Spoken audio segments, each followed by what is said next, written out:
Yeah, let's just begin by closing down our eyes, shall we? And just opening up this space. Sure, we've all had big days, so just taking a few nice cleansing breaths and just feeling the body expanding, releasing. Let's begin by calling in the four corners, the four sacred directions, the serpent in the south, the owl energy from the west, the dingo warrior spirit from the north, and the eagle from the east, place of the rising sun.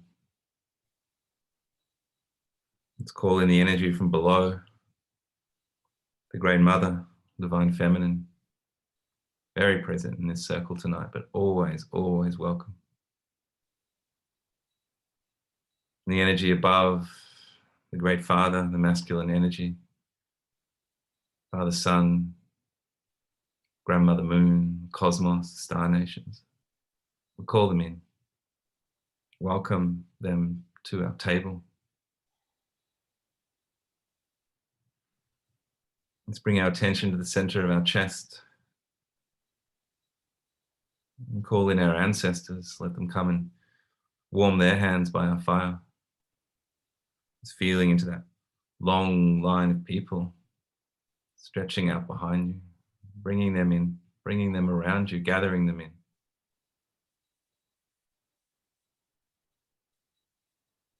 Feeling in front of us our children, our children's children, the center of this circle, knowing that every time we come together, we do the work for them.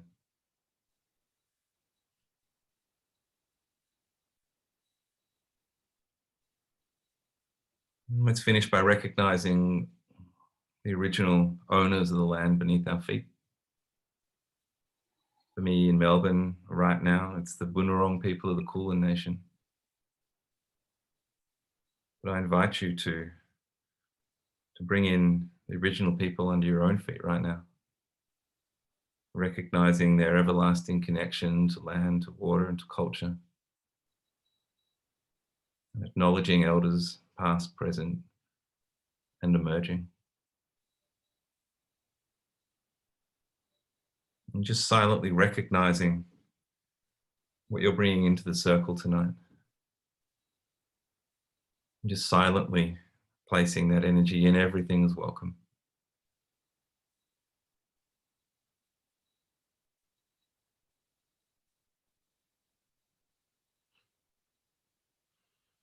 And it's a bit of a hard opening session for us tonight.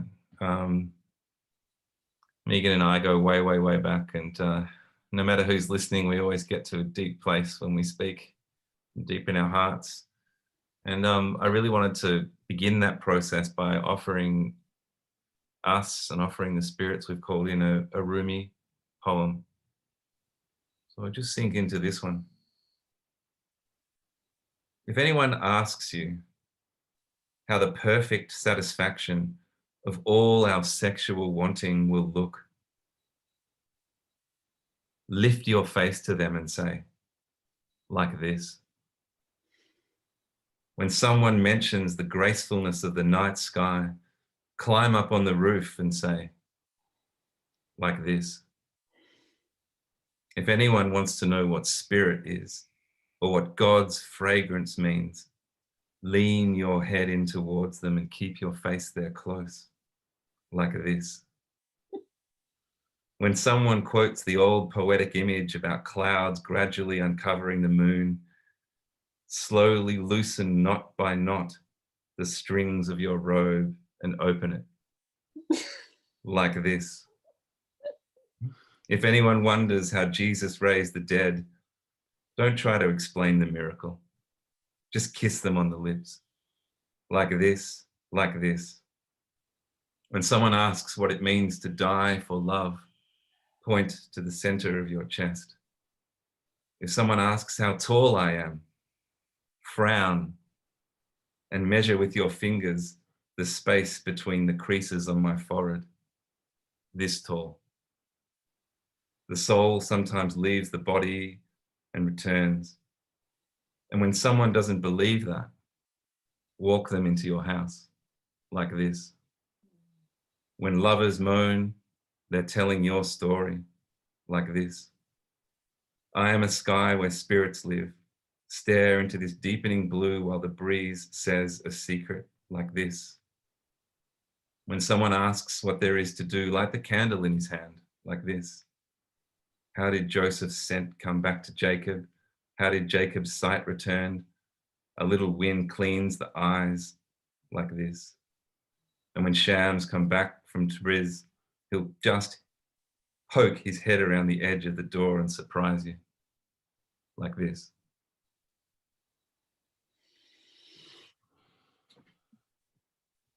Welcome to this circle, guys. I thought you might like that one, Megan. It was kind of from me to you. I love it. It was cracking me open a bit. Yeah. It's one of my favorite Rumi poems, actually. Mm. So, I guess by introduction, Megan and I have known each other for about, I guess, 12 or 13 years right now. We go way, way, way back to when a girlfriend of mine introduced me to you, Megan, and your partner at the time, Barry. And we went on a big journey together, all of us, I think, and kind of here we are 12, 13 years later, and so much has happened. I don't even know where to begin. But I just want to say thank you so much for coming into our space. Like, this is our little inner sanctum here. And it's just an absolute pleasure to have you here. You know, I was kind of inspired after Ian spoke to you on the Mythic Masculine and listening to that podcast. I was like, oh, it's so nice to get you in here to have a chat. So welcome. Thank you. Thank you for making me welcome and arranging the furniture so that I can slot in to the inner sanctum. I feel really honored, and yeah, I had to contain myself knowing that I was going to be here before we started. So yeah. Well, look, it's a pleasure. And I guess probably a good place to start, really, let's just begin with the book, the first book at least, because I know there's another book literally at the printers right now, but A Man's Guide. And, you know, just for those that don't know, it actually came about as a result of you sitting in a Warrior Within circle when I used to host them back at my house. And, you know, you kind of got the inspiration from there. So maybe that's a good starting point to kind of talk about, I guess, what happened for you that night leading up to that night and how it kind of evolved into a book. What was going on for you? Yeah, I guess I was recovering from a level of burnout from being a new mum, and if I'm honest, I was really wanting to understand my sexuality. Like, I was trying to recover myself, and because my cycle came back, you know, strong, it was very noticeable in my day-to-day life. So it was like, I need to understand myself through my cyclic nature. And I went into this deep dive of that, and I was practicing different things and journaling different things. And I was speaking to a guy every week as a buddy, like an empathy buddy, through, so that I could understand myself. I would share with him in a phone call. And we'd set it up that way. Like, he was an amazing brother to me. And he was learning heaps of stuff about the women in his life, the partners in his life, the women at work, his mum. Like, he was just like, tell me more, this is amazing. And I just used to blab everything to him that I'd been learning through this course that I did. And that was when I told you about it, Ash, and you were like, you got to come and tell the guys about this. And I was like, no way, that is way too personal. Like, I'm okay with this guy on the phone because he lives in Hervey Bay and it's this really nice, safe distance. No. And you were very convincing, and you hold such a good space, and I trust you and I love you. And it was like, I'm coming to Melbourne anyway. And you're like, well, just come over. It'll be, and you're like, maybe do a diagram or something. And I was like, okay, a diagram and some notes. And literally 2 days later, I had the content of the book. So it was all from the Warriors Within circle. Mm. It was all for it. It was like, how do I speak to men about this? Mm. And it actually helped me to understand myself even more, because I was in such a masculine state, surviving and out in the world and doing, and motherhood is really quite a masculine task. Parenting feels quite masculine. So it was like I was talking to myself, and the women who are really disconnected from their cyclical nature because they're pushing and they're like 9 to 5 linear trying to do, and their bodies are going, no, I need to rest, bitch. And so it's kind of for those women as well. Mm. Yeah. So I guess maybe, do you want to, give us kind of the framework, because I know you talk about women's cyclical nature so beautifully in kind of seasonal terms and in archetypal terms. Is there kind of a 5-6 minute version that we can kind of Yeah. get the party started?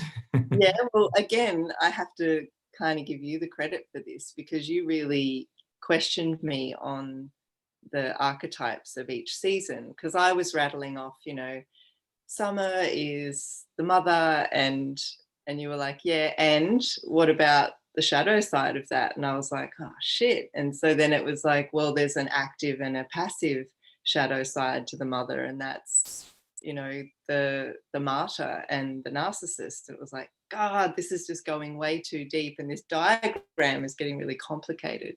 But luckily diagrams are for complex topics, and how deep you want to go into the cyclical nature of women is up to you. But I guess in the archetype framework, it gives a depth to it, which is probably a bit more gentle than all the science stuff. So starting with summer, the mother, that's the nature of that. That's when a woman's ovulating and at her most magnetic. And then once she goes through summer, she's going into autumn, and that's when the happy hormones are dropping, and she's going into that medicine woman time. And in that inactive, passive shadow conversation, the medicine woman can end up being either the tyrant or the victim. So it can swing both ways. But this is my story for people, is that if you can manage those parts of yourself as you're going through those seasons, you can be the lighter version. But of course, making peace with the parts that aren't that is the work. So I'm very familiar with my victim and my tyrant and my all of these parts now, and there is a light there to reach for, and it's really worth it. It's been one of the most amazing platforms for me, especially that autumn period, which is sort of when all the shit happens. That's when where we've got the least tolerance, because our hormones just aren't there to prop us up. So that's when things get messy. And then that goes into winter, which is when we kind of go in and we're in the bleed, and that's when we're shedding, and so that's a really hypersensitive time. And that can go both ways. Like I can get a heap of downloads and amazing, deep, wise woman wisdom in that time, or I can just be this despairing, self-sabotaging person. It's just not very fun to be around. So then once we come out of winter, we go into spring, and the hormones kind of bounce back again, and we're kind of peeking out from under the covers, and we've got this spring maiden vibe. And the maiden is really noticeable in the shadow sense with the prostitute and the wallflower. And so we see that in our, age groups of the 20s. So all of these seasons relate to the time frames in a woman's life as well. So the maiden being the 20s, the summer mother being the 30s, mid 40s is the autumn woman, and then it goes into winter when we've stopped bleeding and we're in our menopause period. So how's that for 6 minutes? Look, it's interesting because I can, obviously see a lot of parallels, and it's obviously we've spoken about this a lot, but there's kind of a hero's journey that a woman takes every month, Yeah, and it's to me, it's like it's monthly, but it's also, as you've just said, it's the arc of your life on the planet as well. You can extrapolate it out. So wow, I think thanks it's for really noticing. fascinating. I would never have seen it as a hero's journey, but I feel kind of, yeah, seen in that. Thank you. Mm. Yeah. Yeah, and so from a man's perspective, in terms of supporting that process, I mean, um, in relationship with a woman, obviously, in understanding where she is archetypally and seasonally, then we can support, right? Totally. Mm, And it's all in how you speak and the sentence structure. It's what you do. It's how you be in yourself, in your own skin, when you're comfortable in your skin. Like, I don't mm, know if you know how much that helps us mm, when you're, it's the same as with parenting. Like when my nervous system's regulated, my 5-year-old is sweet. So mm, if your nervous system's regulated, without words, is is like an instant relief to us, because our bodies are our intelligence. It's how we live in the world. So we feel more than we're conscious of. So even if a woman doesn't know you're doing that, doesn't know that you're self-regulated and you're steady, she'll feel it. It's this unspoken thing. I mean, I think for most men, the experience, at least for me, let me speak for me. My early experience in relationships is that I could honestly put my hand up and say, unless they were bleeding, I had no idea, and that was only because of our sexual activity. I had no idea where my partner was in their cycle, and Yeah, um, and that was largely around fear, because I right. felt like if I asked, I was going to get my head chewed off, no matter, because I didn't understand the Mm, archetypal nature of it. So it's like just better not to talk about it. A, I yeah, don't understand it. B, I'll probably get told that I don't understand it. Um, and really, it only comes up when it comes to having sex and whether there's bleeding happening or not. So it's a very physical kind of yeah, snake level of perception relationship to it. So I guess you hear that from quite a lot of men. yeah. That's the part that makes me feel sad, because we're both missing out in that. Mm. Yeah, Yeah, and that men themselves have a cyclical nature as well. And I'd imagine that if you're involved in this dance of life together, because really that's what the cyclical nature of a woman is. It's just nature yeah, at play, right? And so I'm guessing that if you're subtly as a man aware of your own cyclical nature, which we have too, then you're in the dance together, and the dance will probably start to commingle, I guess. yeah. Well, that's where the magic is, and that's what, you know humans co-regulating looks like. I mean, that's my motivation behind this, because I want to have that experience in my day to day. Mm. I'm motivated.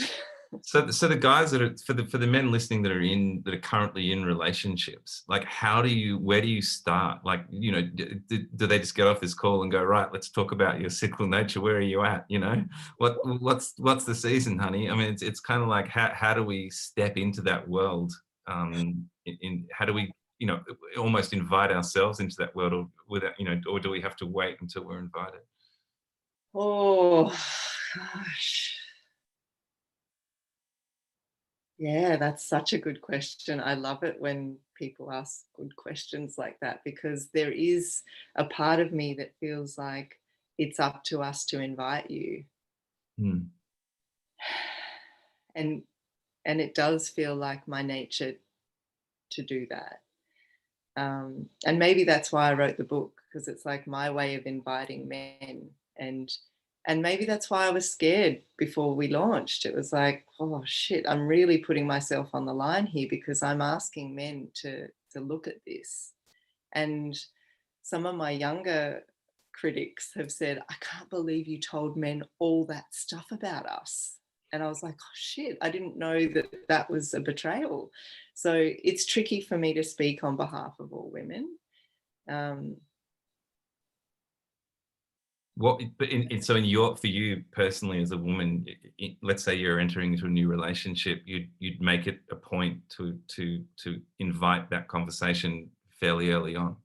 Absolutely. Yeah. It's the whole framework of who I am as a sexual being, and if I want to be intimate with someone, there are 4 seasons Mm. of me. And yeah, it feels quite exposing. It feels like, wow, you're going to really get to know me. Like, if you guys read the book, you'll be like, I really know Meg well. It's pretty much. And for you guys, listening along, we'll open it up to questions soon, and we'll hear, about personal experiences and questions that these guys have on the topic as well, because I'm sure there are going to be many. But I want to move it on just a little bit, because Ian said something in his podcast with you which really spurred something in me, and it was around the fact that the woman's this whole discussion has been kind of taboo for so long now, and he was kind of hinting at the fact that there's something about the bleed which is akin to a death, which Yeah. is really what it is, actually, physiologically. And he was saying that, maybe it comes under the broad subject heading of fear of death again. And Mm, so, a woman bleeding, particularly my intimate partner, reminds me of my own mortality. So I'd prefer to, put her out in the red tent where I don't have to think about it. yeah. And then I was thinking that, that being the case, and that sort of blood and muck kind of thing, which is actually where all the growth is, as we know, it's kind of it's just so fascinating to me. But then I think this is the subject matter that you've chosen, Meg, to kind of share with the world, and where a lot of your wisdom lies. But Mm, also in your own life, like mine, you've actually been surrounded by a lot of death. mm. And so it doesn't surprise me that this is the first book that you've written, because you're as aware as me, if not more, about death being such a guru. So I mean, maybe can you speak to that at all? Did that ever come to you? It is now loud and clear. Thank you, Ash. Yeah, I think the the death piece really, it's, you're alive when you've been around death. And I think underneath my comfortability with the blood and the muck and the death is that I can feel that peace with all of the shadow, and there is nothing I could judge. Like when you're sitting at someone's deathbed, there's nothing to judge. It's just, yeah, it's just, we're alive and we're human, and anything goes right now. Same in birth. It's like, it's so raw and real and open, and it's those peak experiences in your life, those once in a lifetime experiences, that just make me want to have a voice. Mm, that's beautiful. No, I love that. And if I can ask you some deeper questions, Meg, and without kind of telling your story for you, but obviously, when I first met you guys, Barry had blood cancer, and yeah, I wasn't to know that I was going to be diagnosed with blood cancer soon after that. But Barry and I obviously became pretty close over that. But then it's been a while now since Barry Mm. died. And I'm just interested to know, and so much has happened in your life since then, and even the company of Oe, which you guys kind of birthed together, is so different. And where, just if you don't mind, calling Barry into the circle a little bit, but what's that journey been like from from Barry passing? Where do you sit with that now? Because so much has happened, and there's been other deaths, and Yeah. And birth. yeah, and births, yeah. I think the common thread that I can feel right now is learning the language of my body. And I've been able to do that through close encounter with death and the pain, because there was so much pain for Baz on a physical level. And I was caring for him, like hoisting him out of wheelchairs and all the kinds of things that I am not qualified to do, but my heart was qualified, and it was my journey with him. And in the awakening of my body, or listening to my body through that burnout and through the deepest grief that I could have ever known, that was the wake up to listen to my body. That was where I thought, if I don't pull myself out of this, I'm going to die with him. Like, that's how deep in it I was. I was like, shit, I'm covered in a rash. I'm drinking like 6 coffees a day. I don't even have a cycle. I have like this thing called premenstrual dysphoric disorder, where I was just in perpetual autumn, perpetual PMS, perpetual just overwhelm. And so the voice was very loud. And through that, like you said to me yesterday, down there is where you pick up the gold coins, and or the gold. And that's what the beginning of the process was. I think pain is what talks loudly, talks the loudest. And then there was something that switched in me, and I have to say it was a mushroom journey, where it was like, can I learn from pleasure instead of pain? It's just this really humble question. And the answer was yes, just be a woman and be at home. And it wasn't just as in, like, the feminist in me didn't go, what do you mean just be a woman? It was like relief and soothing balm to my nerves to go, oh, I can just be a woman and be at home. And that's what I did. And then I spent the years solo parenting my son, whose father also passed away just before COVID. So dealing with 2 deep pillars of masculine in my life dying was just such a gift. And Mike's death, Willem's dad, his death was so beautiful. It was like the big me and the big him got to have a proper conversation before he died. And this took years though. Like, this is years in the making for me to go, right now I'm in a state of embodiment and pleasure and connection and intimacy with someone, with a real live human man. And I'm doing it from, I'm still learning though, because it's so unknown for me to be in this state and now be intimate with someone.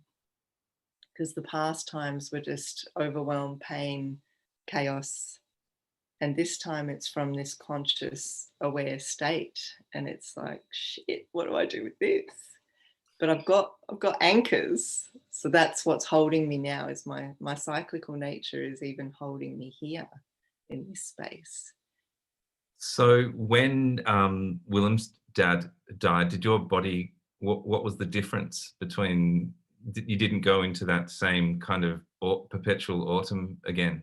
No, because I said no to him. I handed him back to his parents, and I said, you need to look after him. I can't do this. Like, I had to have a boundary, because I had to look after my child, my 1-year-old child at that stage. It's like, I can't do both. And that was really hard. That was, I reckon, a very deep no that had to come from ancestral yeses, you know. But it was painful. And he hated me for a while. Yeah. But on his deathbed, I walked in and he said, you're as beautiful as the day I met you. Come here. And I jumped on the bed and I looked at him and I was like, you're fucked, eh? Like, he was just riddled in melanoma. And he was like, no, I'm getting better. And I was like, mate, you got to go. This is. And so then again, I'm like this instigator of death for someone, for a man that I love. But this time it had, I had a vastness to myself that I hadn't known before. And I could hold steady in that. Yeah. And so beautiful. That's just amazing to hear you speak about it, you know. So thank you. And I know kind of you then went through kind of a time when you felt I guess maybe unlovable or difficult to be around for men.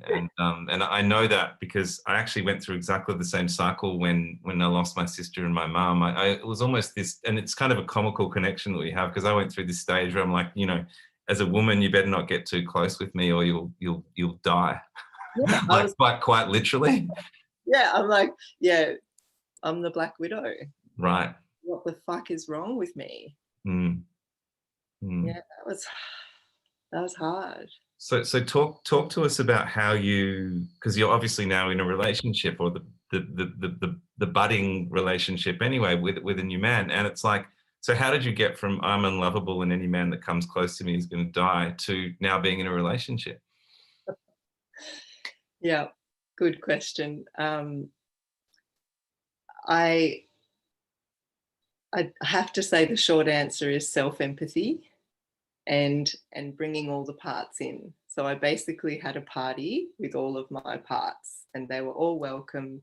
And it was like I had a multiple personality disorder, but I had close friends who held me steady as well to, yeah, just really see all the parts and make them welcome. And I felt a sense of wholeness and relief from doing that. And that was the first part, I think, was just to get a sense of trust back in myself. Because without that, like, you're kind of fucked if you don't trust yourself. So that was step one. And the friendships around me that were the anchors in connection and were part of my co-regulation, um, reflected back to me. Like every time I was vulnerable and open, they'd be like, fuck, we love you even more. Hmm. And so I'd get evidence of like, okay, well, I just shared something really vulnerable, but I was loved for it. So yeah, I guess it's and uncomfortable, particularly when I had discomfort and these really hard to see parts. They were like, oh no, we love you even more. Mm. You know, like this haggard, despairing, cynical old cow that was in me. Like I called her Henrietta. We sat on the shower floor and had a cup of tea together, and she was like hating me. You know, so I had these really tangible personalities that came through, and every time they did, I was loved. So I think friendship for me is where I've practiced. Like it's where I felt safe. You know, my conversations with you that always go deep. We always end up talking about juicy, masculine, feminine, something, you know, that's so alive. And I'm like, okay, well, this is more evidence. And that was when I actually softened towards men again. Like that, this is the kind of interesting piece where it's like for so long I just felt happy to be contained with all me and my personalities. Like I was a big job, just hanging out with me on my own was interesting enough. And when I felt a sense of contentment in that, then I was able to look a bit further out and look at my male friends who I'd developed this relationship with over time and built this trust and go, shit, like you guys are doing really well. Like you're working really hard on this too. And I just saw it as more of a human thing. And I think that's what death has given me as well, is this sense of common humanity, where it's like, I feel you, human to human, you know. And then I started to lean into men and ask them, yeah, I asked you what's going on. And I had space for you. And it softened me. Yeah, that's what softened me. And then what made me open to this new man was him actually having empathy back for me in a really simple, mundane moment where we live in the bush here and a snake ate our duck. And it was a bit of a thing. And I was doing this process of self-empathy. And I told this male friend about that. And like, I don't think he could have planned it or done it any other way, but his genuine empathy for me was what made me feel like I began to open. And I was very curious about that because I hadn't had that experience before.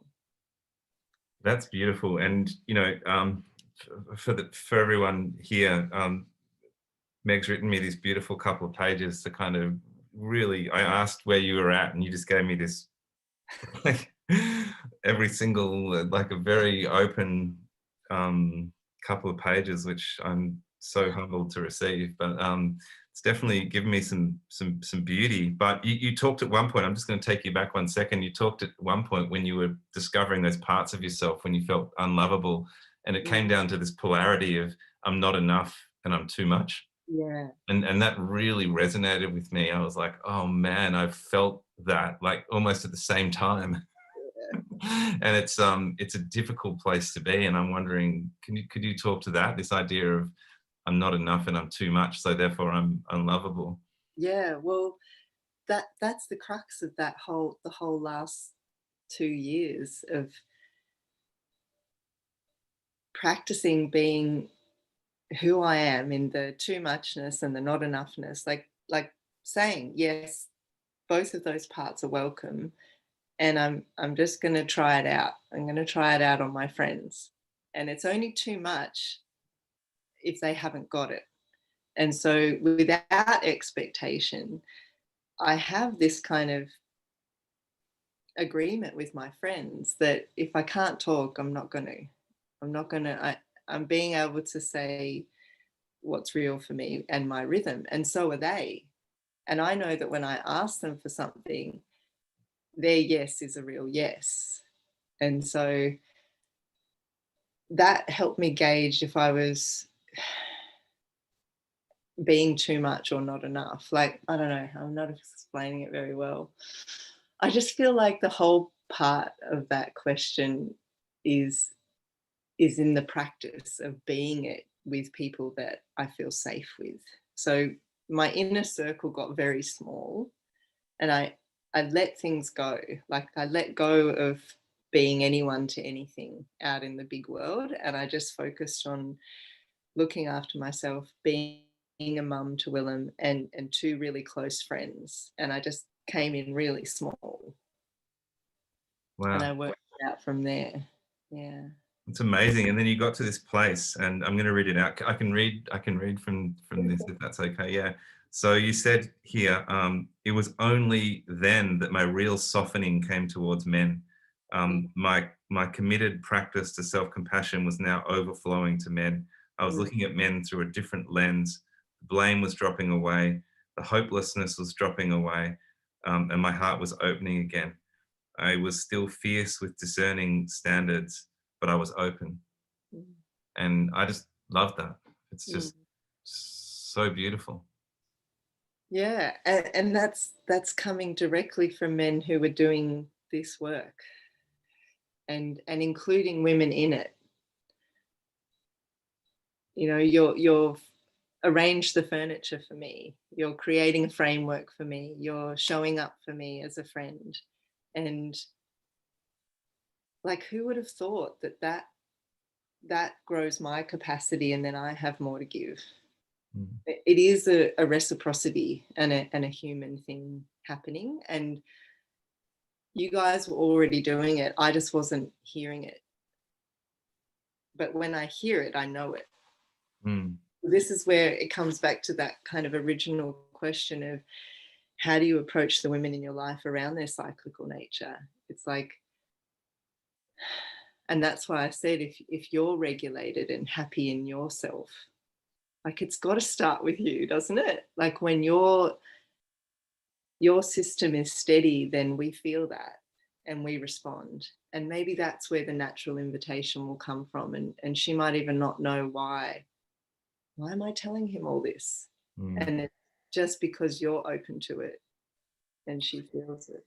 Yeah, for me, instinctively, when I hear being open to it and doing those things, it comes back to listening deeply to your partner, Yeah. like spending more time listening than actually talking and doing, which men are prone to do. And I think if you start paying attention, the cues as to a woman's cyclical nature are already coming to you. You're just not hearing them. And so when you start to engage in the things that you're suddenly hearing, which have been there all along, then she then picks up on the cue that, oh, he's paying attention. And then the conversation kind of opens, and then you both walk in the door. Is that That something?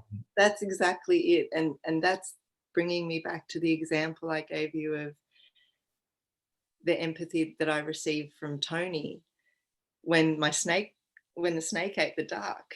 He was asking me like, "What did you do in that moment?" Like, you were feeling shocked or sad, and like he was taking an empathic guess at what I was feeling. And then when I said, I had this process of empathizing with myself, and he kept being curious, and I got to share how I regulate my nervous system, which is I go and sit on the loo, I do a really long wee, and I rub my arms and I tell myself what I need to hear, like I would as if I'm a 5-year-old. And I say, that was really hard when you saw the snake in the cage, and it was kind of your fault because you missed a bit with the wire. And like I just empathize with myself. And because he asked me about my process, like, how did you empathize? What does that look like? I opened, Mm, and it was a surprise. And because prior to that, I only saw him as a friend. I didn't feel a leaning towards from my body. It was just this friend that I like talking to. But as soon as there was that deep empathy, my body just went, yes. mm. And it took me by surprise.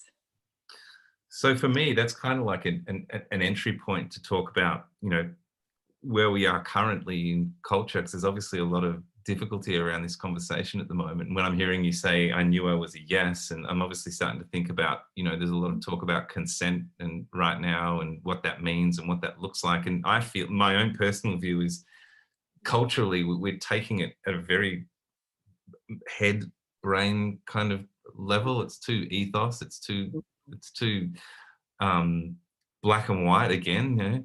And I think that consent is something much deeper than that, because you're talking about feeling it somatically, Mhm. and that's a conversation which we're not even beginning to touch culturally. It's just working out if you're in your brain if you're a yes or a no, and I actually don't think that takes into account. I don't think you can actually accurately assess from there. Yeah, yeah. Does And that sound fair? absolutely. And there's definitely been times through my 20s and 30s where I've said yes to a man and my body said no. Mm. And Mm. as much as I've wanted to hate and blame him, how can I? Because Mm. I wasn't being any other way. And it was quite disturbing for me to realize that it was my own self betrayal. Like, I had a huge healing crisis when I realized that Mm. I'd been betraying myself and that it wasn't men. Wow, that's huge. I hope It we're was. all that's really landing with me. I hope you guys are it's landing with you lot as well. Because I mean, for me, my feeling is as a man in my own, in my own body is that I feel as if I'm supposed to be a yes all the time as a Mm, man. And that's just not true. it's That's not. just not true. And that's got nothing to do with the fact that I'm getting old and my libido is potentially decreasing. It's the fact that it's never been always a yes. And I think a lot of times, I've found myself in that position and been physical with a woman when it's really been a no, but it's been a yes because that's the only gear that a man's supposed to have. Yeah.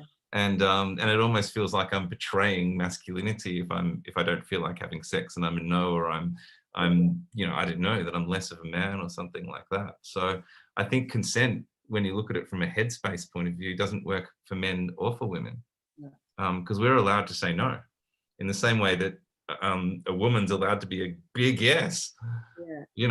and it's just so interesting to me. And I think what it comes down to is how do you make contact with a human being, like, Mm, properly, mm, and then allowing the consent part to kind of be the third way, the thing that arises between you without really having to really go there in a cerebral sense. beautiful. Yeah. If that lands, you know. Um, Yeah. and what I might do before, maybe we can open up to questions in a sec, but Meg, I did say that I would do this, but I'm going to talk about what happened with you and I after that circle that night. Can I do that? Yeah. So, yeah, this is, this is big for me, and I'm sure it is for you too. So thank you so much for allowing me into this space. But we had that circle, and it was great, and obviously really illuminating for the guys, and you obviously got heaps out of it because the spark came for the book. But then everybody left, right? And it was just you and I, and we hadn't seen each other for a long time, and I guess it was kind of, well, for me, it's speaking for myself, and you may have a different view, but it was kind of like, what is our relationship? And we'd both been talking about the fact that that we hadn't been physical with someone for a long time, and there was kind of this third energy in the room about what do we do with that, and I remember, and I think it was your idea, you just said, well, let's just hug. And so we stood up in the middle of my living room, and we just had this really long hug, and we just let our bodies respond or not respond. And I remember that, my hands didn't go anywhere, your hands didn't go anywhere. It was just this beautiful, beautiful, compassionate hug. And it was kind of like, well, I guess that's a no then. And then we just had a beautiful evening talking.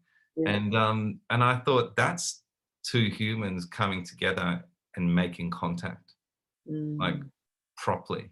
And I felt like that was just, one of the most beautiful moments of my life, to be honest.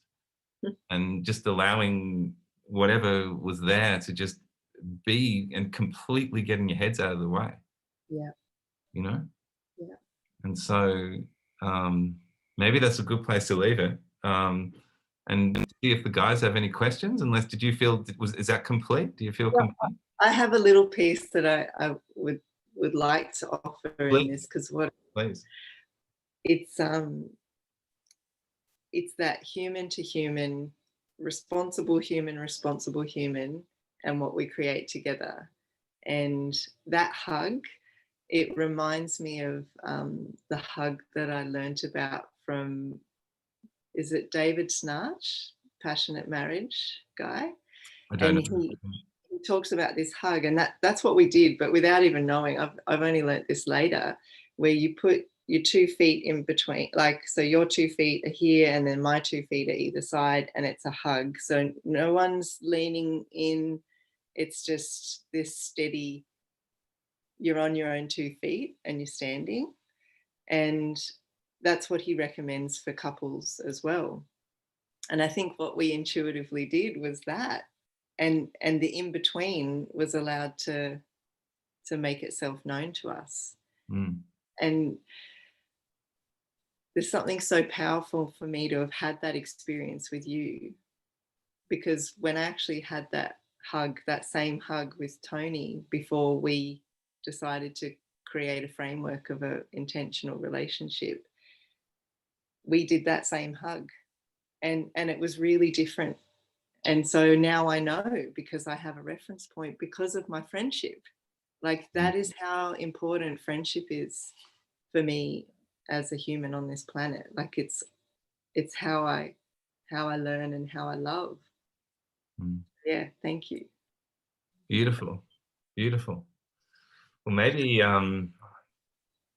yeah, look, let's see what's resonating with the guys, and if there's a question or a posit or anything that anyone wants to share.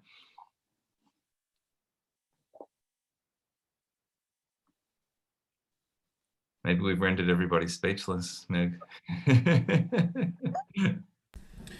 wanted to say that I was with a partner who had a lot of shame around her own cycle.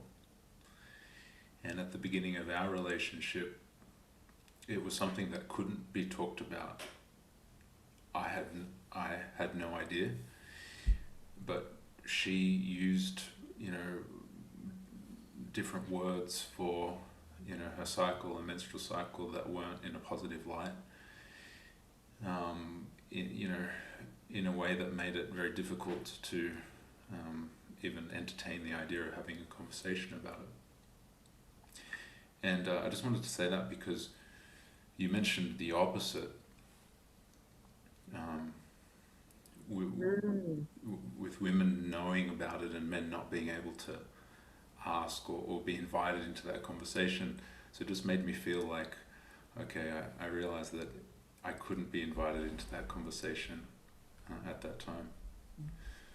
I did see her over like a long period of time start to really slow down in her life.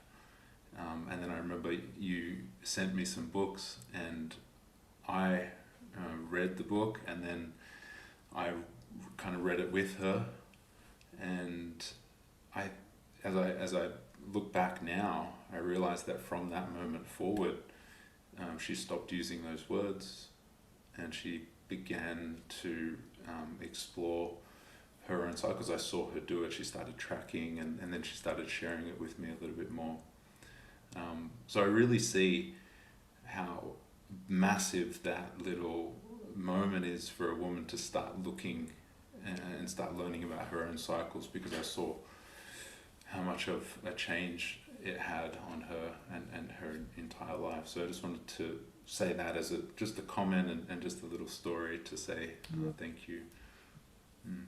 But Nathan, I remember our conversation, and I remember you being one of the most profound men that I had spoken to, who was so willing to show up for their partner in this. And it's I was so humbled by being on the phone with you and hearing how much tenderness there was from you around how willing you were. And I felt sad that she didn't have that opening at that time. But I feel really happy to hear now that there was an impact that you made, that the way you showed up made an impact. And I feel like this is what women really need, is men to be that for us, no matter how far along they get. But what I really hope for you is a woman that will welcome you in with open arms, because you guys are going to get the best of each other.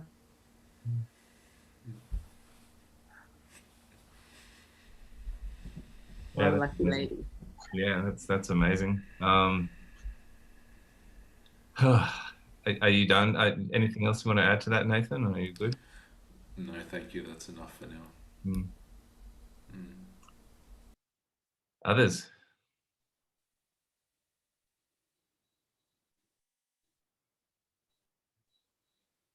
Could I ask DC and Ryan? I mean, would you be willing to share how things are in your relationship in terms of that dance? Yeah, I'm happy to. Look, I did listen to your podcast, Meg, and thank you for everything you've shared tonight. It's been a beautiful, beautiful space. I was driving to the city on an appointment, and I was listening to your interview with Ian, and I was just on the freeway, and I was like, just driving along going, oh, fuck. Like, I just had these oh, fuck moments consistently, realizing how ignorant I've been to a lot of things in my life. And I've always been surrounded by women. Like I've had women that are employed. I've got my wife and 2 daughters. I've had in my new business, I've got sort of 3 or 4 women that work for me. So there's a lot of epiphanies just listening to that podcast. But I think, the one thing that I think Ash has said at the start for me that's I've now started discovering is there's so much fear for me wrapped up around the cyclical nature of women, the unpredictability. I've used language like this to explain my relationship with my mother, like volatile, and because she was quite a volatile mother. And then so for me, there's been a lot of fear around that. And my wife, who we've got a really deep relationship. She's very expressive with her cycles and with her emotions, and there's a lot of fear for that for me. So I sit there and go, oh, fuck. Like even just listening to your podcast, I've now just started softening at certain times for her, and and again, my nature is to try and control things and to intellectualize things, but I've really been feeling into her energy and where she's at, and it's just opening us up on a lot deeper level. So it's beautiful. Mm. It's nice to hear, man. Thank you for sharing. Yeah, I wish I'm just personally thinking about all the relationships I went through in my younger life where it was just so the opposite, you know, because I just, like you, just a million miles from that, and the change that it makes. Yeah. Ryan, can I call you in, brother? You don't have to. It's just an invitation. Yeah. Well, for me, with my relationship with my wife, she always lets me know about, you know, where she is in her cycle, and educates me about that sort of thing. And you know, to be completely honest, like over the time that, you know, we've been together, my level of, you know, empathy, like I'm like you know, Melbourne weather, you know, like sometimes it's you know, the sun's shining, and other times, you know, the clouds are there, and I'm inconsistent with my level of interest and care and empathy. And I'm not sure whether it's partly because, you know, like I sometimes have this bandwidth seems to be very narrow, you know, whether it's times when I'm, you know, just, you know, more self-involved, but it does feel like it's definitely a key and an opportunity for me to deepen my relationship with my wife. And you know, like it doesn't, you know, make me proud, and like, you know, I wish I could say, oh, it's fear or anything like that, but you know, it's a essentially, like, I just haven't had that level of interest and sufficient consistent empathy. But I do know that it would really help, like, just, you know, hearing you talk, I can just feel how much it would strengthen our relationship. But it's not something that I can enforce or impose. I think it's like something that would just unlock, as like you're saying, Megan, the more I'm, you know, more comfortable with myself, and the more I bring, you know, that right energy, the more it'll happen. So yeah, that's sort of where I'm at. That's exactly my point, Ryan, is that you turning that empathy back on yourself and having the capacity or that bandwidth is what allows the closeness and the connection. So it is about self-nurture first. And yeah, I'm wondering what you can do to give yourself that attention and make it okay that you're getting the attention first. Like, Yeah, it's pretty obvious to me, you know, just even some like really obvious basic things that I need to bring into place to do that, because it's it would be impossible for me to sit myself down and say, you know, you really need to try harder to listen better or be more empathetic or whatever. And it's just like you say, get myself in a situation where I bring that more to myself, and then it'll be so much easier to bring that to the people around me, right? yeah. Yeah. Megan, have you had examples where couples have picked up your book together and kind of walked through it together? Yeah. And yeah. I imagine that would be quite special. Yes. It's definitely built bridges back for where there were really big wobbles, where it was very shaky ground, and all it took was for him to put a heat pack in the bed before she got in. And when she got in and it was there was this melting that was able to happen, and then it was able to open up conversation. That was really profound. And on a sexual intimacy level, it's been really remarkable for people. Probably the biggest example, going from summer to autumn. So when a woman's in summer, she's way more open to sexual intimacy. It's more dynamic and exciting, and it can build a lot of energy. Then when her hormones tip and she goes into autumn, it slows right down, but it actually deepens. It doesn't mean that she's rejecting you, it's just changed. And when this friend of mine, Mark, was just like, that just changed everything, because I used to get so confused. We'd be really connected and close and intimate, and then she'd just do the hand, and I thought I'd done something wrong, and it was like, she needs to kind of do the hand like this, where it's like, let's go deeper. But if she doesn't have that knowing, then it is like a hand. But then when they read the book together, and she realized what she could do when she moves from summer to autumn, and how she can regulate her system so that she's got more capacity, then what happens was she became this like cauldron, like this medicine woman in autumn. And that's where all the sexual energy was able to land, and they were able to really come home to each other. It was like, thanks, Meg. And I was like, no worries. Really want to have that experience myself. But yeah, so Yeah. they were good evidence for me that, yeah, it works. That's amazing. Yeah. Yeah, I'm just I know that this is the place where you can just find so much depth in relationships, because, you know, I mean, we are nature, right? And that there's no, it's like, it's just life. And when we're cutting ourselves off from that, you know, I really feel like everything gets cut off, you know? So it is like a coming home. I like that you said that. It's beautiful. Well, and today's Earth Day, you know, so it's a good day to be speaking about this, in terms of, you know, Earth is really us at the end of the day. And that's what a woman's cyclical nature is telling us. It's the divine feminine at play, you know, in a most profound sense.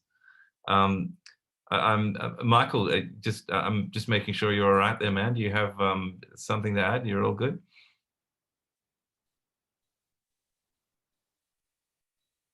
Oh, can't hear you. For sharing to me. Yep. Go again. I just said thank you to Megan. Thank you for sharing all of this with us. Oh, my pleasure. Thanks for listening, showing up. I wanted to mention one thing quickly, if I could, and it was around when you were talking about consent, and you mentioned the body saying no, but the head saying yes. Immediately, I came to head saying no, body saying yes, and was thinking about, for a man, Asher said that yes, it seems to be a gear that we should be in all the time. And then I just thought that actually that doesn't just refer to sex for men, because I'm feeling it, the inability to say no coming up very strongly for me, particularly in regards to women. And I'm starting to understand or feel into a realization that I will pretty much say yes to any woman about anything at any time. And I never thought that I would have to work on my nose. But now I'm starting to realize not only how important it is, but also how difficult it is to start to say no to women. And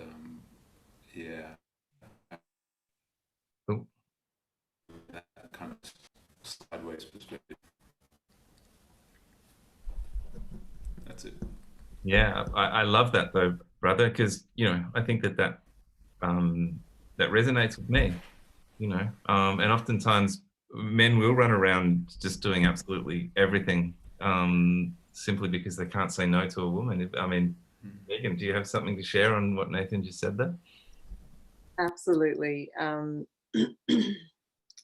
I feel like you saying no gives me the opportunity for very deep self-responsibility and deep humility in the ouch that I'm going to feel if you say no to me. And I want to experience that level of knowing myself and being able to contain myself with a man. Like, that shows me I can trust you now. That's a really good point, because I think it will be fair to say that there's a part of the feminine that will continue to test a man until they say no. Yes. So it's like, will you do this? Will you do that? Will you do that? Will you do that? And they'll just keep on asking for more and more and more. And in a sense, what they're looking for is a no, because they're actually looking for, where is this man's boundaries? Yeah. like, or is he just a pushover? And I'll just keep on raising the bar with things that I'm requesting until I get a no from him. Yeah, the feminine is insatiable, and I have to admit, like, it's, you know, call it neediness, but there's an insatiable quality in our vastness, and that's again because of nature and our cyclical nature. That's our biology, is to just, we have more, and I feel like the more is the gift for me, because then I get to grow my capacity, and if you didn't do that, I wouldn't get to grow, and if I didn't grow, you wouldn't do that, and it's like, this is the dance. So that's good reason to keep saying no, where, you know, where it's a no. I love that. I was reminded, I remember that movie, Interview with the Vampire, and and that little girl, like when she first gets turned into a vampire by the Tom Cruise, oh no, the Brad Pitt character, and she has her first taste of blood, and they're all, and the boys are like over her wondering what's going to happen, and she just looks up with these eyes, and it's all wild feminine, and she just whispers, "I want some more." And it was like, oh my God, like you just feel the feminine, the insatiability of it all, you know, give me more blood. So, yeah, I think Nathan knows what we're talking about there. Yeah, it comes back to blood again, right? Which is really interesting. Oh man, God, yeah, you've just been, what you just said there has been echoing inside me, probably for the last 2 days, and all the way down to the vampire image. I'm telling you, it's been. Yeah, I think even the other night in our way course, I mentioned leeches. It must just be really in me. So yeah, I feel that deeply. Wow. All of that. Yeah. This is great. Here we are having a conversation essentially about you know, blood at every metaphoric level, you know, and death, and this is it. Oh yeah, there's a blood spot on the back of Meghan's book. That was your idea, you know. Yeah, well, you know. You're like, totally put a blood spot on there. You could even smear it. And I was like, oh, I'll just do the spot. Well, you know, if you're going to go there, you know, I think Chuck Bukowski, you know, go all the way. Can't just do things in halves. So, look, guys, I think we're probably coming to an end, unless anybody else feels that they have something left in them that they'd like to share. Well, actually, by the way, Meghan, it would be terrible for me not to ask, because you've got another book at the printer right now. So, in a couple of minutes, maybe just before we go, do you want to really just give us a brief view of what that project is all about? Well, I guess, you know, from WTF, it was like opening a can of worms for me, and hence the next title of the book is When Shit Gets Real, The Woman's Guide. So it's like, if I'm going to write a guide for men, I need to write a guide for women. And yeah, it got really nitty gritty, and I asked 50 other contributing writers to put a piece in and put their voice in, so that it could land on many ears in many ways. So it's definitely a collaborative effort. And I wouldn't have wanted to do it any other way, because I need the support of my people. Like, this is my community. And these are people who have, you know, felt the ache of fatigue to their bones, and they know what burnout looks like. So it is about burnout prevention and recovery for women, and it is about how to optimize our cycles, how to nourish ourselves, how to be natural in our sexuality, you know, how to manage our bodies and vulvas. Like, it's got all this juicy stuff in it, and it's got the ugly side of motherhood and the grief of motherhood. And that's why I want to do a conversation with you, Ash, in a little while about the ugly side of fatherhood, and yeah, just dive in from a masculine point of view. But this is predominantly for women. There is a chapter in there, Letters from Men to Women, and every time I read that, I'm crying, because yeah, it just really strikes a chord. There's stuff in there from elders. Yeah, it's another creative expression. It's how I learn about myself, and it just happens to be at the printer now, called Book 2. Well, we'll look out for that one, and when it comes, we'll make sure we share it around in our community. Yeah, can't wait for that one. Actually, having seen it, some snippets. Well, it just is left for me to say thank you, Megan. Is there anything you want to finish with, or is there anything left in you? You have till Monday to get me your piece. Oh yeah, I do indeed. I will. I'll make that statement in front of in public. So now I've got to see it through. Yeah. So thank you, Megan. Honestly, I mean, I love chatting with you. It's one of the joys of my life, and to allow others in to our little, fireside chats is just a beautiful thing. So thank you guys for joining as well and sharing with us. And we might just close down our eyes and close this circle. So we can just do that now. I'd like you just to spend a moment just letting all that energy, that swirling energy, everything we've spoken about, all those words, just settle and letting it gently drop into the center of your chest.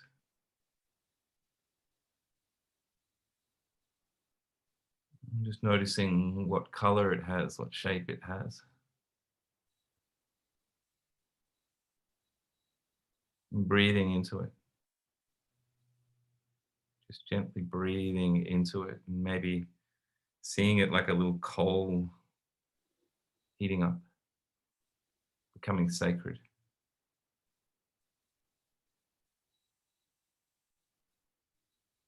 And really just noticing, if not now, but over the next few days, what comes up, what sprouts from those seeds, how you can show up in life in terms of your relationship with yourself, maybe the feminine inside you, and externally, the feminine around you. And just any other insights that come up as little pieces of heart wisdom from this chat.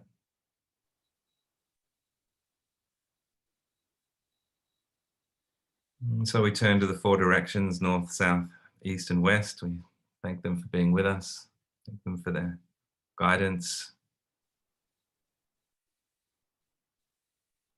for holding us in this space. We thank the energy below, especially tonight, the divine feminine. Radically welcome here in all its forms, dark and light.